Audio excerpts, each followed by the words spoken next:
அன்புக்கினிய நேர்கள் அனைவர்களுக்கும் America, Iran, Israel பற்றிய போரின் கண்ணோட்டம். ஈரான் போர் விவகாரத்தில் அல்-கய்தா அமைதி காப்பது ஏன்? பின்னணியில் நடப்பது என்ன? பிப்ரவரி 28 தொடங்கிய அமெரிக்கா, இஸ்ரேல் மற்றும் ஈரான் இடையிலான மோதல் குறித்தும் அதன் பரந்த தாக்கங்கள் குறித்தும் பயங்கரவாத அமைப்பான அல்-கய்தா பெரும்பாலும் மௌனம் காத்து வருகிறது.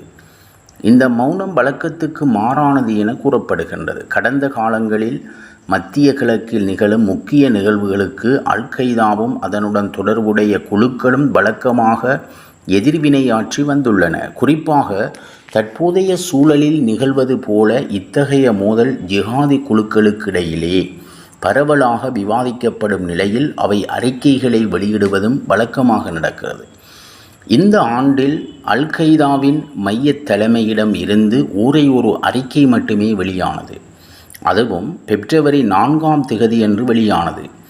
ஈரானுடனான பதற்றங்கள் அதிகரித்து வந்ததன் காரணமாக மத்திய கிழக்கு பிராந்தியத்தில் அமெரிக்கா தனது இராணுவ இருப்பை அதிகரித்து வந்த காலகட்டத்தில் இந்த அறிக்கை வெளியானது. அந்த அறிக்கையில் அமெரிக்கா இஸ்ரேலிய இராணுவ தளங்கள் மீது தாக்குதல்களை நடத்துமாறு அந்த அமைப்பு அறைகூவல் விடுத்திருந்தது. சில ஜிஹாதி போட்டி குழுக்கள் இதை ஈரானுக்கு அளிக்கப்பட்ட மறைமுக ஆதரவாகவே கருதின. அல்-கய்தா தற்போது மௌனம் காப்பதற்கு தெளிவான காரணங்கள் இருக்கக்கூடும். அந்த அமைப்பு தற்போது ஒரு கடினமான, மிகவும் நுட்பமான சூழலில் சிக்கியுள்ளது.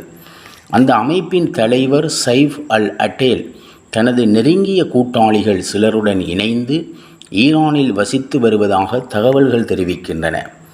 இந்த மோதல் குறித்து வெளிப்படையாக பேசாமல் அந்த அமைப்பு மிகுந்த முன்னெச்சரிக்கையுடன் செயல்படுவதற்கு இதுவும் ஒரு காரணமாக இருக்கலாம். செப்டம்பர் 11 தாக்குதல்களுக்கு பிறகு அல்-கய்தாவின் பல முக்கிய தலைவர்களும் அவர்களது குடும்பத்தினரும் ஆப்கானிஸ்தான் மற்றும் பாகிஸ்தானை விட்டு வெளியேறி ஈரானுக்கு சென்றனர். இன்றும் கூட அமெரிக்காவின் பெடரல் புலனாய்வு பணியகத்தின் FBI மிகவும் தேடப்படும் பயங்கரவாதிகள் பட்டியலில் சைஃப் அல்-அட்டேல் ஈரானில் இருக்கிறார் என்று குறிப்பிடப்பட்டுள்ளது. ஒருபுறம் அல்-கய்தா ஈரானை அதிருப்தி அடையச் செய்ய விரும்பவில்லை. இதன் காரணமாக ஷியா பெரும்பான்மை மக்களை கொண்ட ஈரானை ஆதரிக்க வேண்டாமென மக்களை எச்சரிக்கும் பிற ஜிஹாதி குழுக்களுடன் அது வெளிப்படையாக இணையவில்லை. பல கடும்போக்கு குழுக்கள் இந்த மோதலில் எந்த பக்கமும் சேர வேண்டாமெனவும், குறிப்பாக ஈரானுக்கு ஆதரவோ அனுதாபமோ காட்ட வேண்டாமெனவும் சுன்னி முஸ்லிம்களிடம் கூறியுள்ளன. இந்த நிலையில் அல்-கய்தா அமைதியாக இருக்கவும், பிப்ரவரி 4 செய்ததைப் போல அமெரிக்கா அல்லது இஸ்ரேலுக்கு எதிராக வலுவான அறிக்கைகளை வெளியிடுவதை தவிர்க்கவும் விரும்பலாம். ஏனெனில் இப்போது அவர்களுக்கு எதிராக வலுவாக பேசுவது ஈரானை மறைமுகமாக ஆதரிப்பதாக கருதப்படலாம். அவ்வாறு நடந்தால் அது அல்-கய்தாவின் சொந்த ஆதரவாளர்களுக்கிடையே அதன் பிம்பத்தை சேதப்படுத்தக்கூடும் என கூறப்படுகின்றது. கடும்போக்கு ஜிஹாதி சிந்தனையில் ஷியா பெரும்பான்மை கொண்ட ஈரான் பெரும்பாலும் ஒரு முக்கிய எதிரியாகவும் சுன்னி இஸ்லாத்துக்கு ஒரு கடுமையான அச்சுறுத்தலாகவும் பார்க்கப்படுகிறது. மேலும் ஜூன் 2025 அமெரிக்கா, இஸ்ரேல் மற்றும் ஈரான் இடையே நடந்த 12ஆம் நாள் போரின் போது அல்-கய்தா அமைதியாக இருந்தது. இருப்பினும் அதன் முக்கிய போட்டியாளரான IS என்ற குழு மிகவும் தீவிரமாக செயல்பட்டு இரு தரப்பினரையும் கடுமையாக விமர்சித்தது.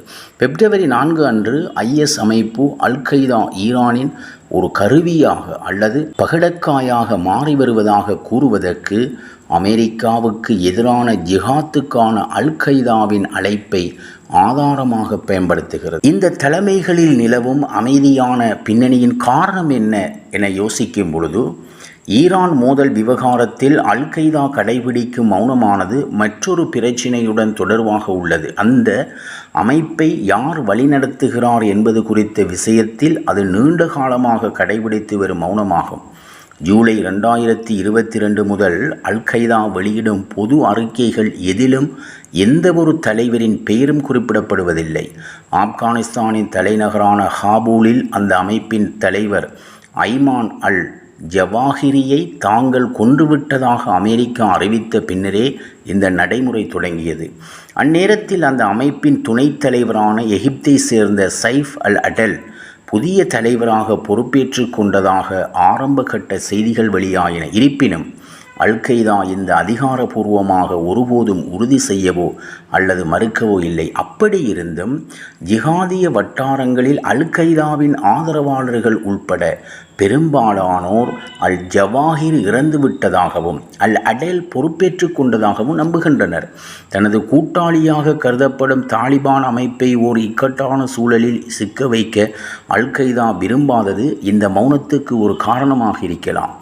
மேலும் மற்றொரு காரணமாக அமைவது ஈரானில் வசிப்பதாக கூறப்படும் அதன் புதிய தலைவர் குறித்த கேள்விகளை தவிர்ப்பதே ஆகும். ஈரான் பல சென்னி பயங்கரவாத குழுக்களால் எதிரி நாடாகவே கருதப்படும் ஒரு நாடாகும். இதற்கு முன்னரும் அல்-கய்தா அமைப்புக்கு உள்ளேயே இருக்கும் சிலர், அதன் முக்கிய தலைவர்களில் சிலர் ஈரானில் தங்கியிருப்பதாக குறிப்பிடப்படுகின்றன. கடந்த 2022 முதல் அல்-கய்தாவின் போட்டி அமைப்பான IS ஈரானில் சைஃப் அல் அடேல் இருப்பதை சுட்டிக்காட்டி அல்-கய்தா ஈரானின் கட்டுப்பாட்டில் இயங்குவதாக பகிரங்கமாகவே குற்றஞ்சாட்டி வருகிறது. அதேவேளை அல்-கய்தாவின் ஆதரவாளர்கள் இதற்கு மாறுபட்ட விளக்கங்களை அளிக்க முயன்று வருகின்றனர். அந்த அமைப்பு செயல்படுவதற்கான வாய்ப்புகள் மிகவும் கட்டுப்படுத்தப்பட்டு உள்ளதாகவும் அல் அடேல் உண்மையில் வீட்டுக்காவலில் வைக்கப்பட்டு இருக்கலாம் அல்லது ஈரானை விட்டு வெளியேற அவருக்கு அனுமதி மறுக்கப்பட்டு இருக்கலாம் என்று அவர்கள் கூறுகின்றனர். ஆகவே அல்-கய்தா ஒரு மிகவும் நுட்பமான சூழலை கையாள்வதற்கு முயன்று வருவதாக தோன்றுகிறது. ஒருபுறம் ஈரானை எதிர்ப்போரே பெரும்பான்மையாக உள்ள தனது ஆதரவாளர்களுக்கு ஒரு செய்தியை அது அனுப்ப விரும்புகிறது. மறுபுறம் ஈரானுடன் மோதலை தவிர்க்க விரும்புகிறது. அல்-கய்தாவுக்குள் உள்ள சிலர் தங்களுக்குள் சித்தாந்த ரீதியான வேறுபாடுகள் இருந்தாலும் நடைமுறை சார்ந்த காரணங்களுக்காக ஈரானுடன் வரையறுக்கப்பட்ட அளவிலான ஒத்துழைப்பை கொடுப்பது சில நேரங்களில் பயனுள்ளதாக அமையக்கூடும் என்று நம்பக்கூடும். முஸ்லிம் சகோதரத்துவம் முஸ்லிம் பிரதர்ஹுட் அமைப்புடன் தொடர்புகளை கொண்டுள்ள ஹமாஸ் அமைப்பிடமும் இதே போன்றதொரு அணுகுமுறையே காணப்படுகின்றது. அமெரிக்கா, ஈரான், இஸ்ரேல் பற்றிய செய்திகளின் தகவல்கள் உடனுக்குடன் அறிய ஓக் மீடியாவை தொடர்ந்திருங்கள்.